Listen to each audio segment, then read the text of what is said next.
मैं हूं राजेश श्रीवास्तव। शिव आदि हैं तो शिव अनंत हैं। आज मैं आपको शिव के बारे में बहुत कुछ बताने वाला हूं।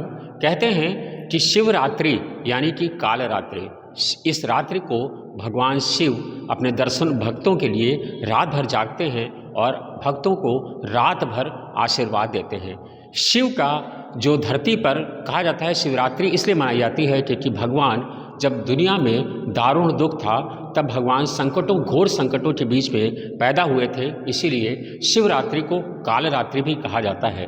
शिव एक ऐसे देवता हैं जो भोग से लेकर मोक्ष तक देते हैं, यानी कि अगर आप उनकी पूजा करें तो आपको ऐश्वर्य, सुख, शांति, धन, ऐश्वर्य, संपदा सब कुछ मिलता है। लेकिन यही शिव ऐसे हैं जो मोक्ष प्रदान करते हैं। आज मैं आपको एक ऐसे स्थान पर लेकर के आया हूं जहां भगवत शिव की कृपा आपको महाशिवरात्रि पर मिल सकती है। जी हां, मैं लखनऊ के बक्सी तालाब स्थित शनि धाम मंदिर पे हूं आज, जहां हम लोग शिव के बारे में बहुत सारी बातें यहाँ के आचार्य पंडित नरेश चंद्र रुवाली से करने वाले हैं कि आखिर इस शिवरात्रि पर क्या क्या होगा, कैसे होगा और शिवरात्रि पर आपको आपका मनोवांछित फल कैसे मिल सकता है।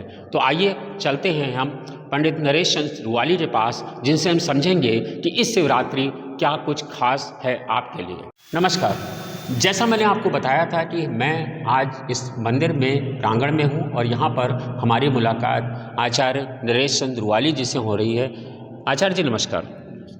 कहते हैं कि शिवरात्रि आ रही है, अभी 18 मार्च को है, तो इस शिवरात्रि पर क्या कुछ विशेष होने वाला है, ये सब कुछ मैं आपसे जानना चाहता हूँ, क्योंकि बहुत सारे लोग ऐसे हैं जो शिवरात्रि के मर्म को नहीं समझते हैं। तो हम बारी बारी से आपको कुछ चीज़ें पूछेंगे, तो आप उम्मीद है कि हम लोग को बताएंगे कि हम इस शिवरात्रि पर क्या कुछ खास करें।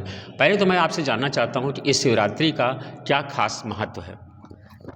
नमस्कार जी। आज ये जो 18 तारीख को हमारी महाशिवरात्रि पड़ रही है और ये एक ऐसा विशेष योग बैठ रहा है जो 30 साल के बाद महाशिवरात्रि पड़ी है और शनि प्रदोष भी पड़ा है। ऐसा विषय योग जो है 30 साल के बाद पड़ा है जी। तो ये जो प्रदोष भी पड़ रहा है, शिवरात्रि भी पड़ रही है, तो क्या इसका महत्व कुछ ज़्यादा बढ़ जाता है? इसका बहुत ही महत्व माना गया है। और शिवरात्रि जो है एक तो महाशिवरात्रि है और साथ में प्रदोष पड़ रहा है और इसका तो बहुत ही महत्व होता है जी। और फिर ऐसा दुर्लभ योग कि कई वर्षों के बाद पड़ रहा है। जी।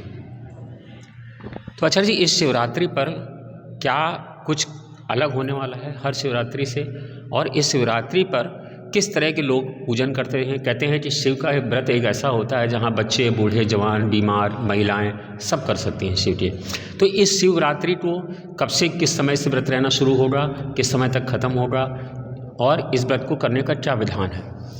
इसका व्रत जो है पूरा 24 घंटे का होता है। 17 तारीख की रात्रि का जो भोजन होते हैं 8 बजे के बाद भोजन, अपना रात को 12 बजे से लेकर के अगले दिन पूरे दिन का व्रत और पूरी रात अपना पूजन करना चाहिए और उसके बाद राष्ट्र में अभिषेक करने के बाद पूजन करना चाहिए जी। और जैसे अपना जल वगैरह चला लिए, पूरा व्रत रखे, पूजा पाठ किए, उसका तो उसका महत्व। जी। शिवरात्रि पे जैसे नाम से प्रतीत होता है कि शिवरात्रि, यानी इस दिन का खास पूजन दिन में होता है कि रात्रि में होता है?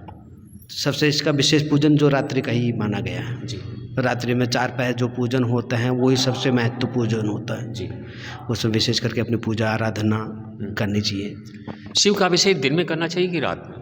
वैसे शिव का अभिषेक तो शिवरात्रि का जो महत्व होता है वो रात्रि का ही महत्व है। शिव की रात्रि का होता है 4 पैर का जो अभिषेक होता है उसका ही सबसे महत्व माना गया है। जी।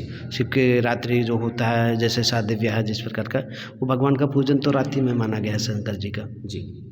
अच्छा, शिवरात्रि जैसे आप यहाँ पर हैं, ये द्वादश शिवलिंग का आपने जो प्रतिरूप बना रखा है यहाँ पर, तो यहाँ आप कुछ खास करने वाले हैं?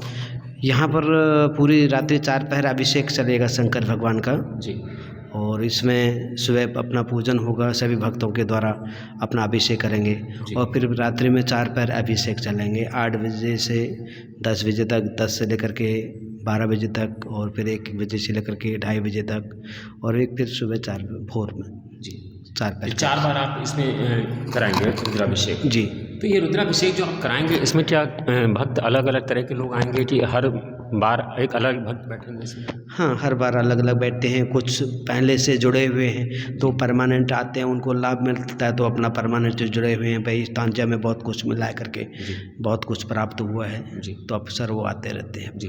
अच्छा, कोई अगर आपके यहाँ इस पूजन में शामिल होना चाहे तो वो कैसे आपसे संपर्क कर सकता है? वो फ़ोन नंबर से संपर्क करके अपना शामिल हो सकते हैं। जी, अपना फ़ोन नंबर बताएंगे आप? 7985493201 ये मेरा नंबर है। जी, इससे आप कोई संपर्क करें तो वो इस रुद्राभिषेक में शामिल हो सकते जी, हैं। हो सकते हैं। ये रुद्राभिषेक में शामिल होने के लिए क्या क्या तरीके हैं? मतलब जैसे मान लीजिए कोई किसी की भी कोई विशेष कामना हो, क्या उस हिसाब से सामग्री लगती है या फिर एक नॉर्मल सामग्री है जो सब में शामिल होती है? नहीं, जिस मनोकामना से पूजन कराते हैं उस हिसाब से सामग्री लगती है। जी, जैसे वैभव यश के लिए, लक्ष्मी प्राप्ति के लिए चढ़ाना चाहते हैं, या सुख शांति के लिए कराना चाहते हैं, या रोग व्याधि के लिए कराना चाहते हैं, या संतान प्राप्ति के लिए कराना चाहते हैं, या वैभव यश के लिए कराना चाहते हैं। तो कैसे क्या करना हो? मान लीजिए कोई वैभव यश के लिए चाहता है तो उसको क्या करना हो? उसको घी और शक्कर से अभिषेक। घी और चीनी से? जी। और कुछ उसमें लगता है सामग्री तो फिर कई सारी सामग्रियां हैं उसकी। विशेष घी और चीनी होता है? जी, उससे अभिषेक होता है। जी, ऐसे आप अलग अलग बताएं कि ताकि जो लोग जानना चाहते हैं कि अगर हम किस चीज़ से करना चाहें तो किस चीज़ की प्राप्ति के लिए हो। जैसे दूध से होता है, सुख शांति के लिए होता है जी, और संतान प्राप्ति के लिए होता है, और इसी तरह से अलग अलग तरीके से लोग आपसे फ़ोन पे संपर्क कर सकते हैं और वो इसका लाभ ले सकते हैं अगर कोई इसमें शामिल होना चाहे। करीब रुद्राभिषेक कितनी देर का होता है? 2 से 2.5 घंटा एक अभिषेक। जी, इसमें आप स्वयं कराते हैं? जी, स्वयं। अच्छा, रुद्राभिषेक के जो आपने खास बातें बताई ये तो आपने बता दिया कि कोई ऐसे कराना चाहे तो किस तरह से आपसे संपर्क कर सकता है, वो अपनी सामग्री किस तरह से ला सकता है। इसके लिए कब तक का समय होता है? मतलब कितने दिन पहले आपको सूचना दे दे ताकि वो उसमें शामिल हो सके? कम से कम 2 दिन। 2 दिन पहले? जी। कि सामूहिक में कई सारे लोग जुड़े हुए होते हैं। सामूहिक होता है तो उसमें बहुत सारी भीड़ भी रहती है जी, तो उनको अपना पहले से कांटेक्ट कराएंगे तो उनको उचित लाभ मिल सकता है। जी। अच्छा पंडित जी, ये बताइए इस शिवरात्रि शिव जी अपने भक्तों को क्या देने वाले हैं? इसमें भक्तों को तो बहुत कुछ देने वाले हैं। विशेष एक योग बैठ रहा है, इसमें मनोवांछित पूजा पाठ करने से मनोवांछित उनको प्राप्ति होगी। वो योग क्या है? आचार्य जी, मैंने आपसे पूछा था कि जो रुद्राभिषेक करें तो किस चीज़ से रुद्राभिषेक करने से क्या लाभ होते हैं? हाँ, जल से अभिषेक करने से सुख शांति का वैभव होता है जी, और आराध्य जिसको रोग व्याधि हो जाता है जी, उसको कुशा से अभिषेक कराना चाहिए जी। और जैसे किसी को वैभव या और वाहन जिसको वो गाड़ी वगैरह चाहिए होता है उसको दही से अभिषेक कराना चाहिए जी। और जैसे लक्ष्मी, आजकल सबसे ज़्यादा आदमी जो परेशान होता है लक्ष्मी के लिए ही परेशान होता है जी, उसको गन्ने के रस से अभिषेक कराना चाहिए जी। और फिर आदमी को लक्ष्मी भी चाहिए। लक्ष्मी के लिए क्या है, शहद और घी से अभिषेक कराना चाहिए जी। और तीर्थ के जल से अभिषेक कराने से मोक्ष की प्राप्ति होती है जी। और इत्र से अभिषेक कराने से जैसे किसी को बड़े बड़े रोग व्याधि हो जाते हैं जी, उनको इत्र से अभिषेक कराना चाहिए जी। तो गुरु जी, इतने आपने बहुत सारी चीज़ें बताई किस चीज़ से अभिषेक कराने से किसे। एक अंतिम सवाल मैं आपसे ये जानना चाहता हूँ कि लोग बक्सी का तालाब स्थित शनिधाम मंदिर क्यों आएँ? यहाँ पर उनको क्या विशेष मिलने वाला है शिवरात्रि के दिन? शनिधाम मंदिर में जब आप आएंगे यहाँ पर शिवरात्रि के दिन अगर लोग आना चाहते हैं तो उस दिन उनको शिवरात्रि के दिन इस शिवलिंग पर पूजा करने का क्या विशेष लाभ मिलने वाला है? देखिए, एक तो सब मेन सबसे क्या है, शनिवार का दिन है जी, और शनि प्रदोष है जी, और महाशिवरात्रि है जी। शनि महाराज क्या होता है, कष्टों को हरते हैं, रोग पीड़ा से आदमी को पीड़ित करते हैं। और शिवरात्रि, शिव की महाशिवरात्रि जो शनिदेव के भी गुरु हैं जी, शिवरात्रि भी उसी दिन पड़ रही है, प्रदोष भी पड़ रहा है। सबसे महायोग ये है जो है 30 वर्षों के बाद पड़ रहा है। शनि महाराज भी विराजमान हैं और यहाँ पर शंकर जी के साथ साथ में 12 ज्योतिर्लिंग विराजमान हैं जो नेपाल से ला कर के यहाँ पर मिट्टी और यंत्र विराजमान हैं। अपने पूरे उत्तर प्रदेश पर एक ही मात्र 12 ज्योतिर्लिंग विराजमान हैं जो 12 ज्योतिर्लिंगों की स्थापित एक ही जगह पर दर्शाए गए हैं। और उस दिन जो भी इनकी पूजा करते हैं उसको सभी चीज़ों से सुख शांति वैभव यश सभी चीज़ की प्राप्ति होती है। जी, मैं अपने कैमरामैन से कहूँगा जरा दिखाएं ये द्वादश ज्योतिर्लिंग जो ये खास है यहाँ पर। अगर आप इस शिवलिंग पर महाशिवरात्रि के दिन आकर के यहाँ पर रुद्राभिषेक करते हैं तो आपको इस पूजा का विशेष लाभ मिलने वाला है।